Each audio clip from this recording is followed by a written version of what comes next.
There you go. And then just hit that minimize. That will go away. We have one just for Thanks.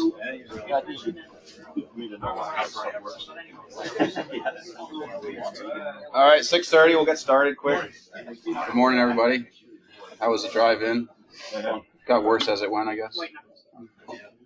Today's code of conduct: work in an environmentally conscientious manner. And I tried to come up with something more to talk about this item, but I found a couple interesting things.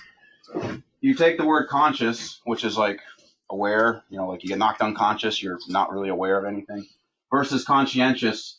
Conscientious is actually doing, is being aware of what is the right thing to do and actually doing it, acting on it.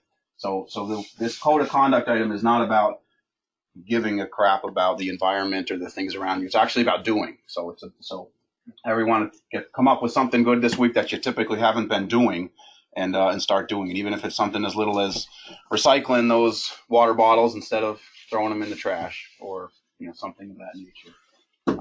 So I thought that was, when the code was put together, it was put together for a reason. Safety news: 126 days now without a recordable injury case. We had a couple close calls this week. We're managing through those. So we're active. People are, there are hazards out there still. So we're fighting through it, but keep aware. Health news: PT 360 is going to be here today between 3 and 4, and I believe there's some slots still available. So contact Alberta or Matt if you got anything. This starts at 3 o'clock, I think. I'm a couple hours late with this slide, but today's topic is going to be on housekeeping.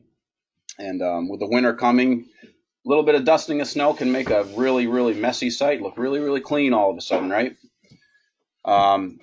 So we want to talk today about the importance of maintaining good housekeeping. I just sorted through some photos and found this one this morning, because a lot of our sites are probably going to be looking like this when you get out there. But a couple good things in this particular photo. They got some good delineation. Looks like the equipment is orderly and put in locations that not sporadic.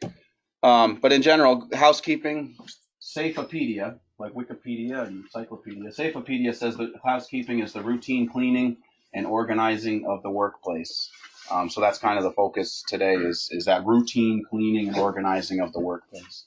And this includes, good site delineation, especially now when we got snow, when we've got, lots of things that you can't see. So getting your sites delineated, not just for your guys and ourselves, but for the traveling public and property owners and things like that. Those are people.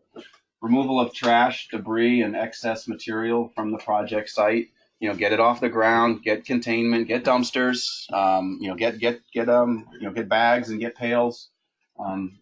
Keep that stuff organized. Keeping sites clean and sanitary. If your portalet is not very sanitary anymore, to ask the company to come and take it clean.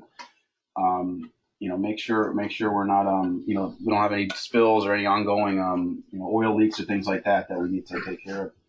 Maintain the roadways and the sidewalks. We've got a lot of work right now still happening, in the public right of ways, on the sidewalks, in the roads, on school campuses, things like that. So make sure we're keeping those areas clean. The last thing we want is someone, walking down the sidewalk and have a trip or slip on something that was down. It could be something as, a small piece of poly that might just overlap on the sidewalk. That could be a huge slipping hazard.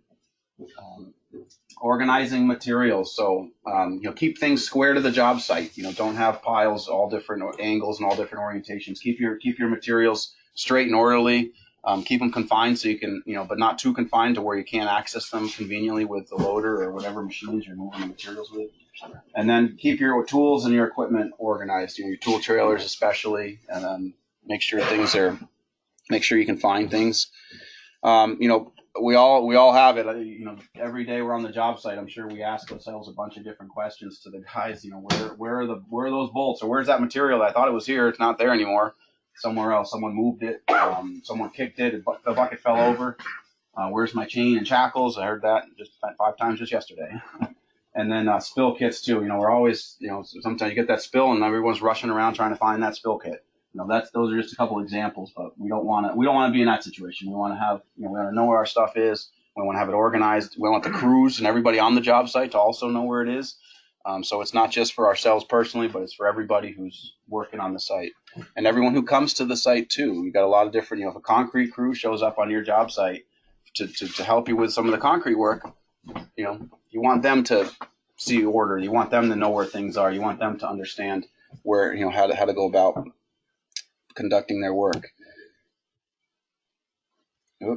Here's a good site, good housekeeping. Things are square, materials, orderly and sorted. There's no tripping hazard, no trash, debris. Everything's pretty clear, and just in general looks pretty organized. A messy site covered with a couple inches of snow. We don't want that. Trailers, some guys will keep the trailers pristine. And I know when I go on a job site and I try to help out and there's a good trailer with everything orderly, it's very easy to go and just pick out a tool and I can be right back to work helping. But when you got into some of the trailers, end of the season especially, the trailers get a little bit disorganized. It's tough to find things. Takes a lot of time, wastes a lot of effort.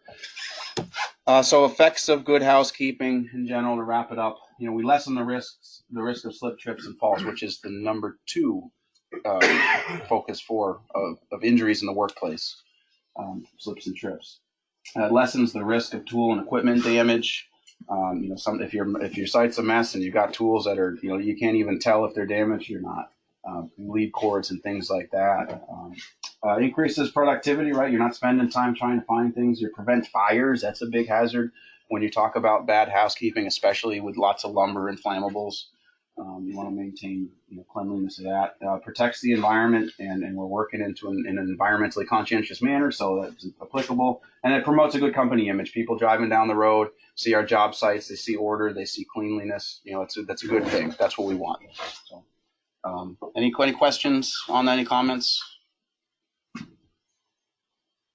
Cool. All right, hand it to Ken here. Okay. Thanks, Troy. So the announcements for this week, got a long list of them. We got Monday the 11th, which is this coming Monday, is Veterans Day. It's a federal and state holiday, and ECI will be open for business. And I just want to have everybody take time to thank veterans for their service. And thank you, all veterans, for your service that are here and employed by ECI. We're proud of you. And let's see, remember to winterize your equipment. I didn't think of that until this morning. Boy, oh boy, what a surprise this morning. And then let's see, flu clinic is December 6th from 7 a.m. to 9. It'll be in the health and wellness room. And we have PT 360, as Joey said today and this afternoon, there are slots available. Also, this is a new section that we're going to be talking about here over the next few weeks is the open enrollment for health and dental insurance and what the new plan will be for 2020. So we've included in this week's paycheck an announcement on the orange paper about the new healthcare plan, or not new. It always changes, always gets modified, and pretty much anyway, at least you can count on premiums changing, right? And then if you are on the current, and I'll go through this few highlights in a minute, but let's finish the announcement. So if you have any questions about what I'm going to talk about here, you can either wait till next Friday at 7 a.m. We're going to have Sarah and probably Doug Goldsmith and people who kind of know the ins and outs about this, and maybe somebody from the insurance company talk about it. But you'll have this announcement to kind of get your questions ready. And then if there are questions, you can also ask Sarah. And the other thing, if you're on the dental plan, currently on the dental plan, see Sarah, there's additional form that needs to be submitted. So I got a few notes that I made on this form just to let you know. And first of all, one of the changes, the interesting and very positive change, I think, is the health savings account. And what that is it's kind of an account you set up. If you're on the plan, you set it up and you can add money into it, which is before tax money. And then you can spend it on a lot of different healthcare things. A lot of things are eligible, everything from like Band-Aids to Q-tips and things. As in addition to braces and splints and just a lot of stuff. And then the important part about that is it's your pre-tax money. You can put money aside every week, and then also you have a cap, of course, but it's not taxed. The second item is I want to go to the premiums now. The premiums are only going up 5%, which was certainly a surprise that it was only 5%. I know I've heard throughout the year, everyone's expecting these huge increases. So it was kind of modest.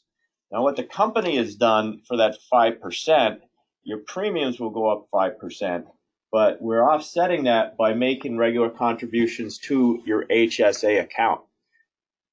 And also as part of that HSA account, throughout the year, there's certain amounts depending on whether you're single, a couple, or a family plan.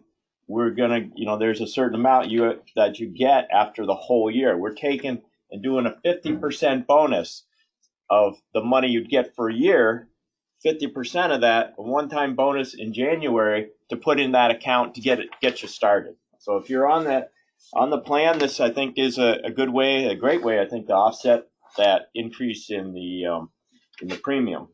And you can put your own money in there. So there's a lot here I'm talking about, and I didn't want to go into it in full detail today because you need to kind of look at things and think about things, and then next Friday go through more with more detail.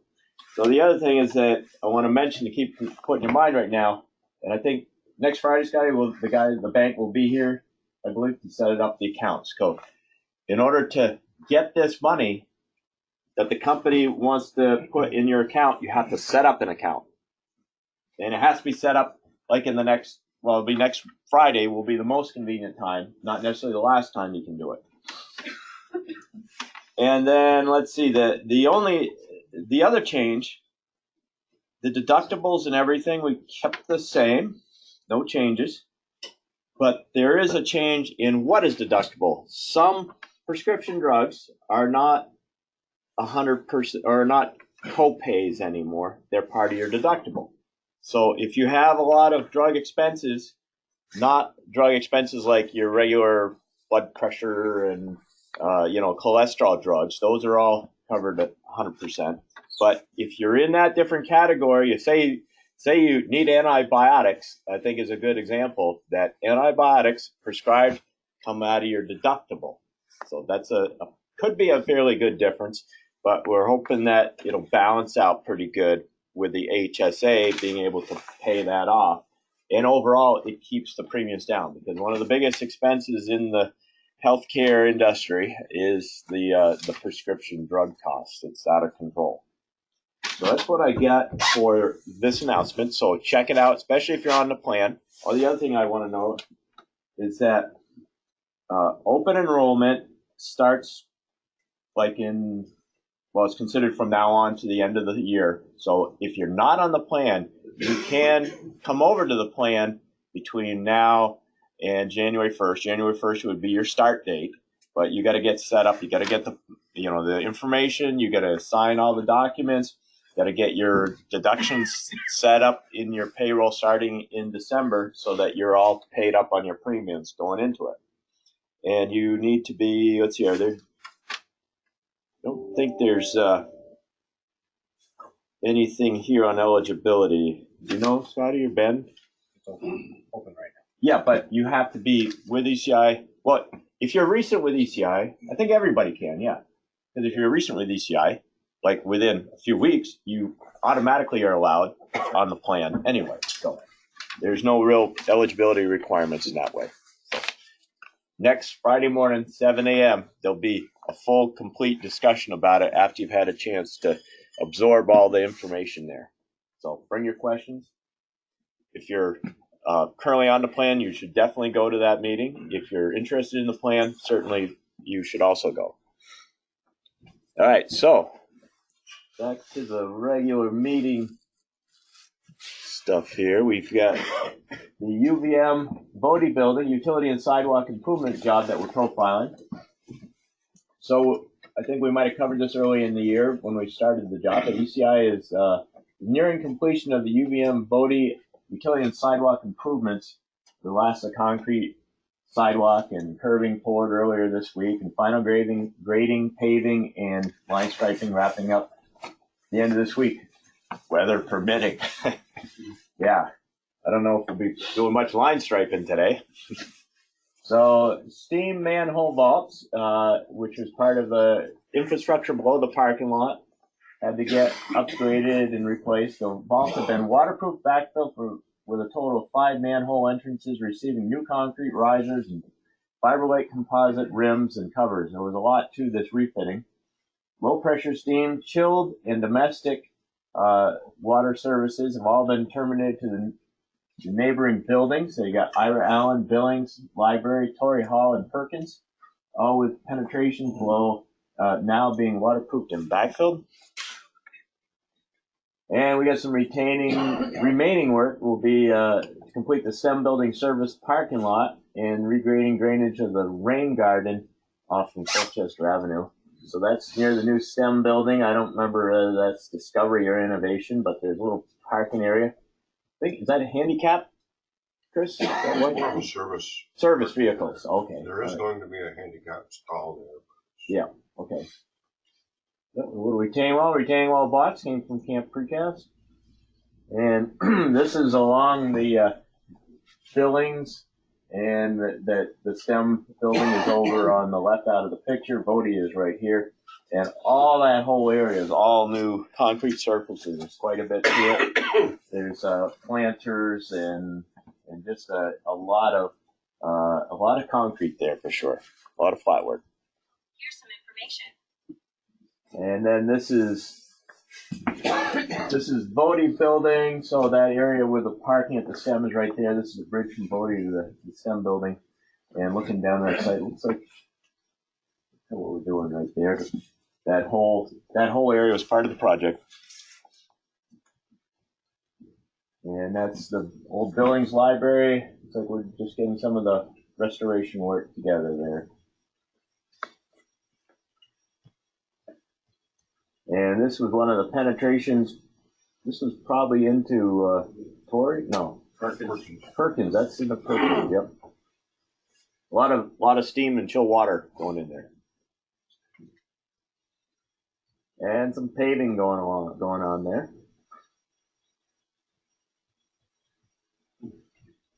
And look at that manhole. It was like a Christmas package, doesn't it? It's a Christmas present. Put a big bow on that, eh? Yeah, you can see pretty detailed on the risers and all the sealing up of the, I think most of the insulation board, correct me if I'm wrong, is about protecting the waterproofing system, right? It's not that you have to insulate a steam vault, right?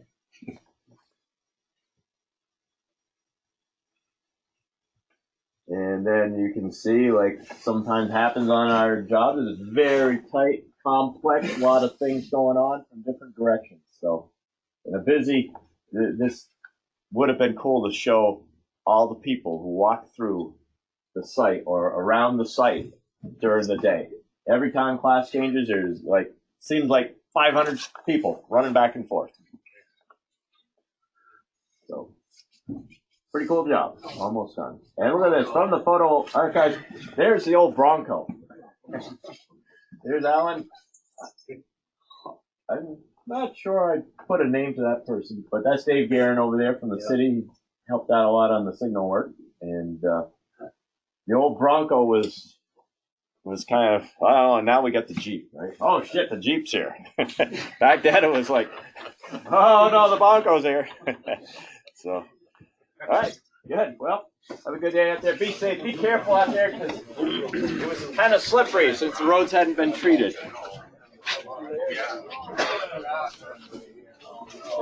10 hours. Richard Keach. Martin Kendrick. Jack Kerr. Jeff Barber.